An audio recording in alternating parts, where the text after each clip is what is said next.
Hi friends, வணக்கம். இன்றைக்கி நம்ம எஸ்எஸ் ஃபுட் ப்ராடக்ட்ஸில் வந்து பார்த்திங்கன்னா பூண்டு தொக்கு எப்படி பண்ணுறதுன்னு பார்க்கலாம். இது நம்ம புதுசாக நாமளே மேக் பண்ணி சேல்ஸ் பண்ணுறதுக்கு ஸ்டார்ட் பண்ணியிருக்கோம். இன்னையிலேருந்து தான் வந்து ஃப்ரெஷ்ஷாக ஸ்டார்ட் பண்ணியிருக்கோம். இப்போ வாங்க, நம்ம இப்போ ஸ்டார்டிங் ஃபஸ்ட் டே பண்ணுறதுனால 1 kg பூண்டு தொக்கு பண்ணுறோம். 1 கிலோ பூண்டு தொக்கு பண்ணுறதுக்கு வந்து பார்த்திங்கன்னா பெருங்காயத்தூள் வேணும். அது நம்ம கட்டியாக இருக்கிறனால தூளாக வந்து அதை பண்ணிகிட்ருக்குறாங்க.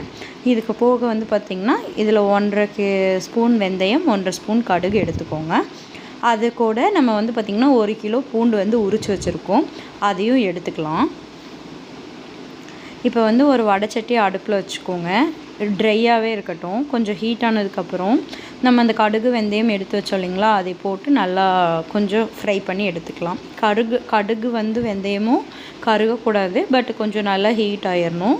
அந்த மாதிரி ஹீட் பண்ணி எடுத்துகிட்டு நம்ம அதை வந்து பார்த்திங்கன்னா நல்லா இது பண்ணி வச்சுக்கலாம். இந்த வெந்தயமும் கடுகும் நல்லா ஹீட் ஆயிடுச்சு. அதை நம்ம ஒரு சின்ன ஜாரில் மாற்றிட்டு அரைச்சி எடுத்துக்கலாம்.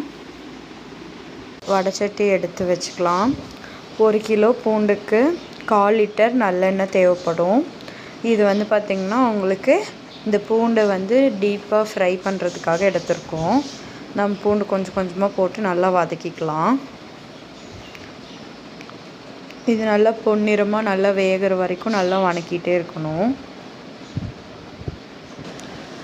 அடுத்து வந்து பார்த்திங்கன்னா நம்ம இந்த பூண்டு வதங்கட்டும். அதுக்குள்ளே நம்ம அந்த ஊறுகாய்க்கு தேவையானதெல்லாம் ரெடி பண்ணிடலாம்.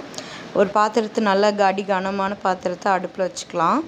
நல்லெண்ணெய் வந்து 150 ml இதில் ஊற்றிருக்கோம். ஆல்ரெடி பூண்டு வதக்கறதுக்கு ஒரு 200 ml நல்லெண்ணெய் வந்து ஊற்றிருக்கோம். சரிங்களா? இதில் 150 ml ஊற்றிருக்கேன். 2 ஸ்பூன் கடுகு போட்டிருக்கேன். கடுகு நல்லா பொரிஞ்சக்கப்புறம் பெருங்காயத்தூள் போட்டிருக்கேன். பெருங்காயத்தூள் வந்து 2 ஸ்பூன் போட்டிருக்கேன். நல்லா போட்டு அது நல்லா இதாகட்டும். இது கூட வந்து பார்த்திங்கன்னா புளி கரைச்சல் வந்து ஊற்றணும்.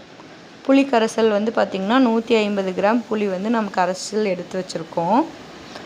அதை வந்து அதில் ஊற்றிக்கலாம். நல்லா கெட்டியாக ஊற்றணும், தண்ணி மாதிரி இருக்கக்கூடாது. நல்லா கெட்டியாக கரைசல் ஊற்றிட்டு நல்லா நம்ம அதை வந்து இது பண்ணி விட்டுக்கலாம். அப்பப்போ பக்கத்தில் அந்த பூண்டும் வந்து வச்சுருக்கோம், அதையும் நல்லா கிண்டி விட்டுக்கலாம்.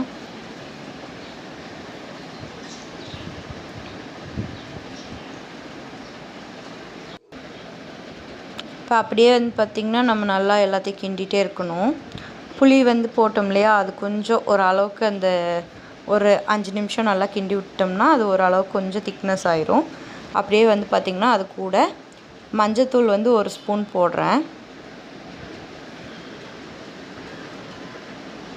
இது கூட வந்து பார்த்திங்கன்னா நல்லா மஞ்சத்தூள் போட்டு நல்லா கிண்டி விட்டுக்கலாம்.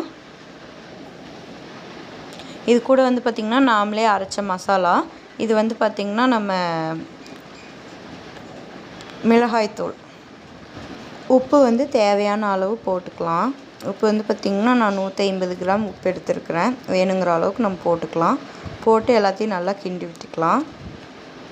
இது வந்து கொஞ்சம் அந்த மசாலா வாசம் போகிறதுக்கு ஒரு 5-10 நிமிஷம் ஆகும். அந்த 5-10 நிமிஷம் நம்ம நல்லா வந்து பார்த்திங்கன்னா கிண்டி விட்டுக்கலாம். வந்து பார்த்திங்கன்னா எண்ணெய் அப்படியே கொஞ்சம் கொஞ்சமாக பிரிஞ்சு வர்றது நல்லாவே தெரியும். இப்போ நம்ம பூண்டுமே வந்து பார்த்திங்கன்னா நல்லா வெந்து வதங்கிருச்சு. ஃபைனலாக வந்து பார்த்திங்கன்னா நம்மளோட ஹெல்த்தியான பூண்டு தொக்கு ரெடி ஆயிடுச்சு. இதில் வந்து பார்த்திங்கன்னா நம்ம எந்த ஒரு ப்ரிசர்வேட்டிவ்ஸ் எதுவுமே ஆட் பண்ணல. ஃபுல் அண்ட் ஃபுல் நல்லெண்ணெய், ஹோம்மேட் மசாலாஸ் மட்டும்தான் ஆட் பண்ணியிருக்கோம். நம்மளோட ஓன் ப்ரொடக்ஷனான மசாலாஸ் தான் போட்டிருக்கோம். மிளகாய்த்தூள் எல்லாமே நம்மளோட சொந்த ப்ரொடக்ஷன் தான். ஸோ உங்களுக்கும் இந்த ப்ராடக்ட் வேணும்னா நான் ஸ்க்ரீனில் நம்பர் கொடுக்குறேன், கால் பண்ணி வாங்கிக்கோங்க. இது எப்படி இருந்துச்சு அப்படின்றது நீங்கள் டேஸ்ட் பண்ணிவிட்டு உங்களோட ஃப்ரெண்ட்ஸ் அண்ட் ஃபேமிலிக்கு எல்லாத்துக்கும் சொல்லுங்கள். நம்மளுக்கு தொடர்ந்து சப்போர்ட் பண்ணுற எல்லா ஃப்ரெண்ட்ஸ்க்கும் நன்றி. Thank you friends, thank you. ஃபைனலாக நம்மளோட பூண்டு தொக்கு ரெடி ஆயிடுச்சு.